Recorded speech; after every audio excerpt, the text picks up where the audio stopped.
This video is made possible by NordVPN. Go to nordvpn.com/VPEN and get a 2-year plan with a huge discount, plus 4 months free. More on this in a moment.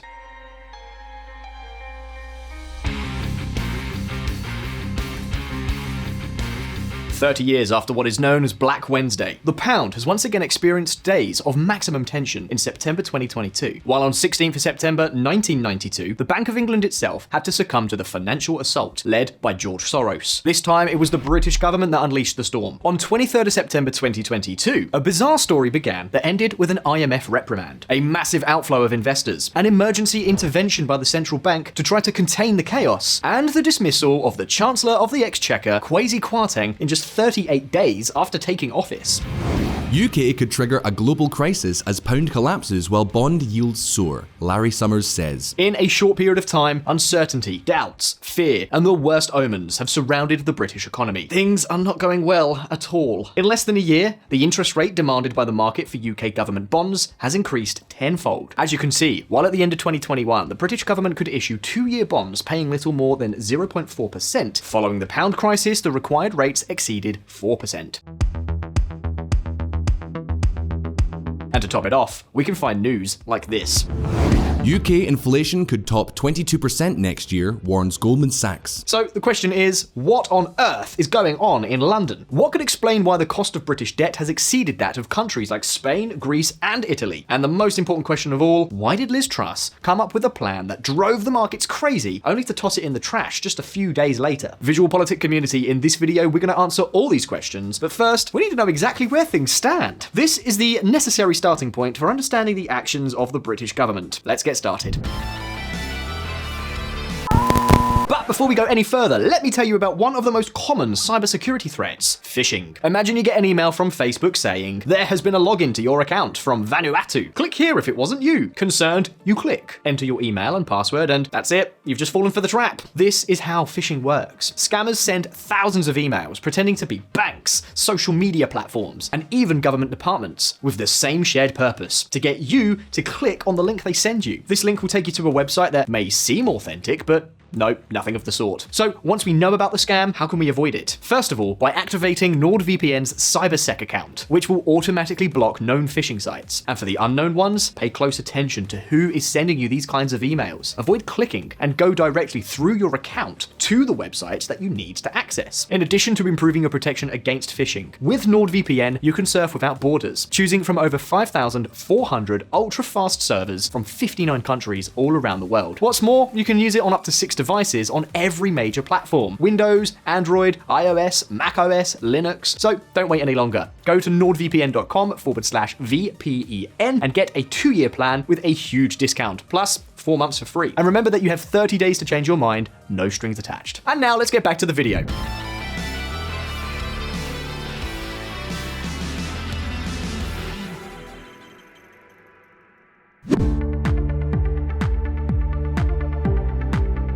Let's be clear, the UK has a serious problem. Since the financial crisis of 2008, the economy has not been the same. The latest example, as you can see, it became the only G7 member whose economy was smaller in mid-2022 than it had been before the pandemic. Even the recovery of a country like Italy was stronger. But this is just the tip of the iceberg.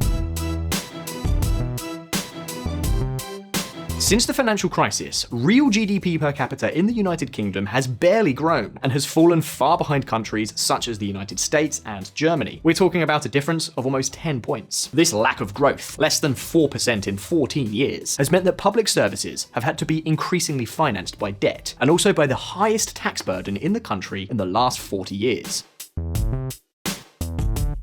And what was to blame? Productivity. To give you an idea, between 2008 and 2020, labour productivity in the UK barely grew by 0.4%, less than half of the OECD average. In hard cash terms, this meant that compared to countries such as France and Germany, the British lost $4,000 per person, and it shows. So the question is, why on earth is there such little growth in British productivity? Well, among other factors, it's because in this country, business investment, that is, investment in machines, factories, computers, work centres, etc., is at rock bottom. You don't believe me? Well, take a look at this. It is the lowest of all G7 countries. Even Italy scored better than them. Financial hyper-specialization and uncertainty caused by Brexit have a lot to do with this poor performance, which, in addition, has had other consequences. For example, mega financial concentration, lack of investment, and poor productivity performance have made the UK increasingly dependent on the outside world, resulting in a current account deficit of over 8%. Fundamentally, this is a consequence of the strong trade deficit. That is, imports far exceed exports. Wait a minute, this is not necessarily bad, as long as financial exports are able to compensate for it. And if not, just look at how the United States does it. The problem is that, in order to do that, you have to have the confidence of investors in the rest of the world so that they keep buying pounds. Because if you lose that confidence, then you can really get into a huge crisis. Of course, this is not the only consequence of underinvestment and poor productivity growth. Another much more visible consequence has to do precisely with wages. To give you an idea, while in 2007 British wages after inflation were higher than those of France or Germany, these days they are already lower. Why? Well, because between 2010 and 2019, they practically didn't grow at all. In addition, low-income British households are also much poorer, 22% and 21% poorer than the French and German households, respectively. And to top it all off, public debt as a percentage of GDP has reached its highest level since 1960. So, as you can see, the British economy is neither at its best, nor is it what we would call buoyant. The last few years have been rather dismal, and that is precisely why the new Prime Minister, Boris Johnson's replacement at number 10 Downing Street, Liz Truss, presented a mega plan to end all plans. Listen up. In these tough times, we need to step up. I'm determined to get Britain moving, to get us through the tempest, and to put us on a stronger footing as a nation. TRUSSNOMICS, the plan.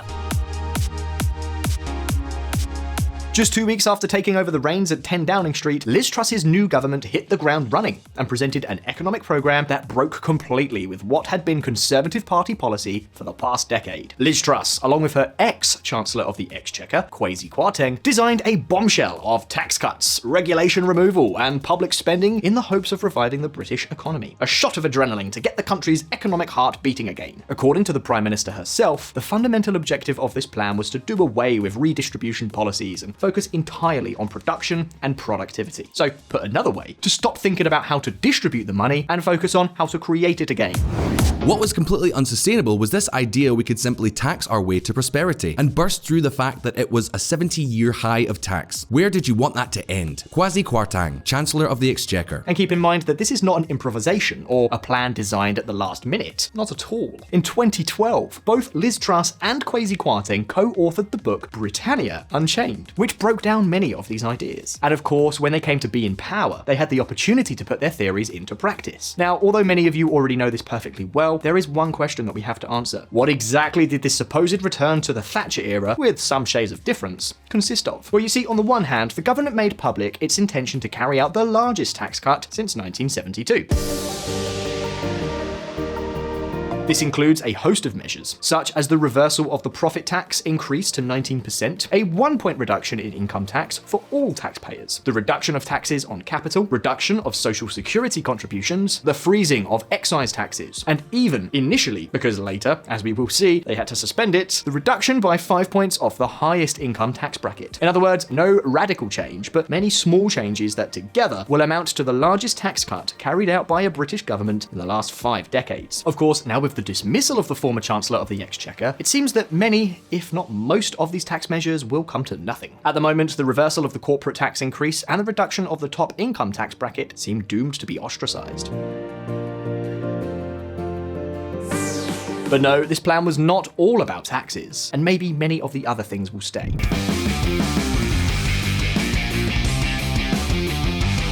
The new government has also pledged to slash regulations. For example, they started to do this by suspending the legal limits on bonuses in the financial sector, a limit that was established by the European Union in 2014, and that's only the beginning.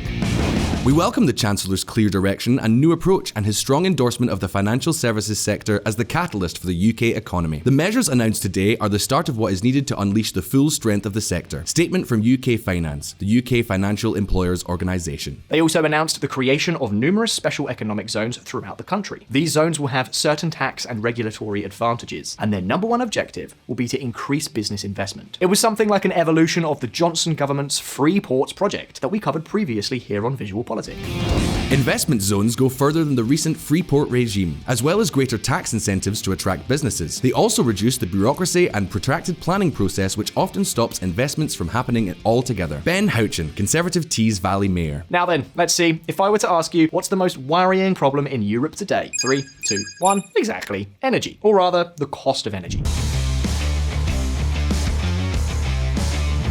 Due to Putin's illegal invasion of Ukraine and the use of energy as a weapon, strengthening our energy security is an absolute priority. Jacob Rees-Mogg, UK Energy Minister. Well, in this matter, the Truss government has made it very clear. The UK has to get hold of an abundant and at the same time cheap source of energy. And the question is, how do they expect to do that? Well, in addition to maintaining the nuclear plans of the previous administration, this government has also announced new exploration permits in the North Sea, and above all, the end of the moratorium on fracking, low taxes, deregulation, special economic zones, and fracking. It sounds like the golden dream of Brexit. At least, of course, of the Brexit advocated by Conservatives and pro-free market supporters, doesn't it? We are talking about a huge package of what in the economic world is known as supply-side policies that had a very clear objective: to get the British economy to wake up once and for all and return to growth, which given the circumstances may make a lot of sense. After all, gaining competitiveness was the main argument in favour of Brexit. Low growth isn't just numbers on a spreadsheet. Low growth means lower wages, fewer opportunities, and less money to spend on the things that make life better. But wait a minute, we started this video by saying what you all already know, that the government's plan ended with an emergency central bank intervention to stop the pound from plummeting, which Liz Truss eventually cut short. So the question is, why on earth did the markets become so nervous about a tax cut? It seems counterintuitive, doesn't it? Well, VisualPolitik viewers, the answer has a lot to do with the second part of the Truss plan, the part that still remains, and that has nothing to do with Margaret Thatcher. Along with tax cuts, deregulation, fracking, and everything else, the government has also promised a huge increase in public spending, specifically in 2 areas. Do you remember what is the biggest concern of households, businesses, and governments across Europe right now? The cost of energy. Well, the UK is no exception. And yes, fracking and new exploration pursuits may help, but the problem is that it won't do it fast enough. So do you know what the government of Liz Truss has done? Well, they have announced a maximum price for energy paid by households and businesses. The difference will be covered with a subsidy that will be paid by the government. And as you can see on the screen, it is the largest energy subsidy scheme in Europe. We're talking about a gigantic cost that could be between 100 billion and 200 billion pounds. The objective is that the energy crisis does not affect the national economy. It will not push companies and families until the country achieves alternative sources of cheap supply. The problem is that this raises the suspicion that the subsidy, and with it, the bill, could drag on longer than expected. However, we must insist that we're talking about a temporary measure, not an expense that will be consolidated over time. But that's not even the end of it. At the same time, Secretary of Defense Ben Wallace confirmed what was an open secret. By the end of this decade, the United Kingdom will raise its military budget to £100 billion. That's more than $110 billion. That means more than doubling the current budget and raising the military effort to 3% of GDP in just 8 years. In other words, from now on, every year that passes, the British military budget will grow generously, which obviously means more spending, more deficit, and more debt. Well, there we have it. If we take into account the promised tax cuts and spending increases, we find ourselves with something like a huge fiscal bomb, eerily similar to the one that triggered the crisis, and one that has ended up blowing everything out of the water. We're talking about a huge gap that, over the next few years, could lead to more than £80 billion a year. A huge amount of additional money to add to the already large budget hole. And perhaps that is why the government did not present its plan to the Office for Budget Responsibility. Why? Because they would criticise it. The problem is that this office, which, by the way, was set up by David Cameron, has precisely that function. Now, what effect could this plan have on the British economy? And do the markets have any confidence that London can pay its bills? Well, let's see.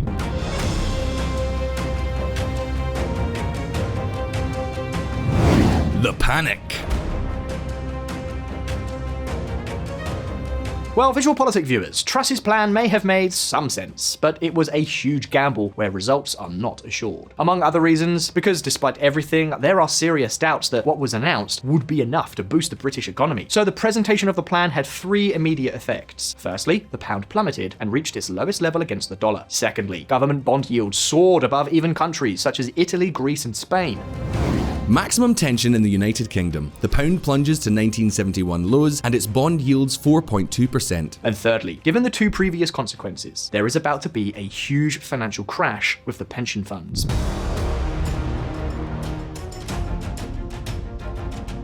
Why? Because fixed income yields have been so low over the past few years that these funds have been investing more and more in interest rate derivatives to try to improve their yield levels. And of course, when the storm hit, their derivatives suddenly lost value and they had to increase the collateral required to trade these products. This led them to a liquidity crisis and having to sell assets at full speed. And in a way, this is what forced the central bank to step in with a £65 billion emergency plan. With this intervention and the promise to present a budget stability plan, nerves were calmed, and with it the pound has partially recovered. But the tension in the markets continued, and the political fire was raging. But why was there so much fear in the markets? And could it be that investors do not like low taxes? Well, the truth is that we can find three very clear reasons. First of all, the huge budget gap that this plan entailed was basically going to be financed with debt. And we're talking about an amount that, over the next few years, could total more than £300 billion of additional debt. And the problem is that we are no longer talking about near zero rates, as was the case a short time ago. Now the yield on British public debt exceeds 4%. In other words, the country would have to start paying a lot more interest. This would further complicate the public accounts. There is a real risk that international investors will lose confidence in the UK government, and that will lead to a sterling crisis. The market is asking, how are you going to pay for this? Mark Dowding, Chief Investment Officer at Blue Bay Asset Management. Secondly, because it was feared that this plan could further fuel inflation and the loss of the value of the pound, which in turn would increase the cost of imports and the current account deficit. This could lead to more inflation and further falls in the pound. It would be back to square one. Thirdly, if this scenario came to pass, at the same time as the government maintained its fiscal pump, the central bank may be forced to raise interest rates further to fight inflation and stabilize the pound. And then higher rates could hurt growth, as they could reduce demand for credit and investment projects. In addition, they would also further raise the cost of government debt, further complicating the fiscal outlook. You see, what the markets feared was that this plan could end up causing a huge crisis spiral. Now, if this were the case, why on earth did the government come up with such a plan? Well, basically because what Truss and Kwarteng were hoping was that, thanks to all these measures, the British economy would wake up, perform better than the rest of Europe, and that growth would then dilute or sidestep all the problems. We're talking about a lot of debt, true, but the spending was essentially temporary. And we also have to bear in mind that the government expected to freeze public spending in the medium term. Markets move all the time. It is very important to stay calm and focus on the long-term strategy. Kwasi Kwarteng, Chancellor of the Exchequer. In the end, if one thing is clear, it is that he was not given enough time. Kwarteng has become one of the Chancellors of the Exchequer who spent the least amount of time in office, just 38 days. Which, by the way, seems to suggest a huge betrayal and huge disloyalty on the part of the Prime Minister, because this was not the Kwarteng plan, but fundamentally, it was the Truss-Kwarteng plan. Anyway, what do you want me to say? The British economy probably needed this kind of revival. The problem is that perhaps the government was too ambitious. After all, reconciling lower taxes with a huge increase in public spending may not be the best idea in the world right now. Although in our Patreon bulletin, we gave you some clues as to why the criticism may have been overblown. Be that as it may, the pressure has been so extreme that the government has had to backtrack, fire Kwarteng, and announce a new last-minute improvised plan that remains to be seen. What seems clear is that what there will not be is much political capital. Kwarteng's dismissal may have bought Liz Truss time, but right now her future looks complicated. At least, that's what the polls are saying today. But again, let's not kid ourselves. Regarding the failed plan, one way or another, perhaps more progressive, this is the path that Brexit forces to follow. If the UK wants to succeed, it has to become a very competitive place in the world. And to achieve this, there is only one possible direction. Liz Truss herself seemed to be clear about that, at least until now. I have three priorities for our economy: growth, growth, and growth. But now, it's your turn. What do you think of the British government's plan? Do you think TRUSSNOMICS would have been successful, or would it have meant the end of the Conservative government era? What path should they follow now? Leave us your answers in the comments, and now, if you found this video interesting, don't forget to like and subscribe to VisualPolitik if you've not yet done so. Thank you so very much for watching, all the best, I'll see you next time.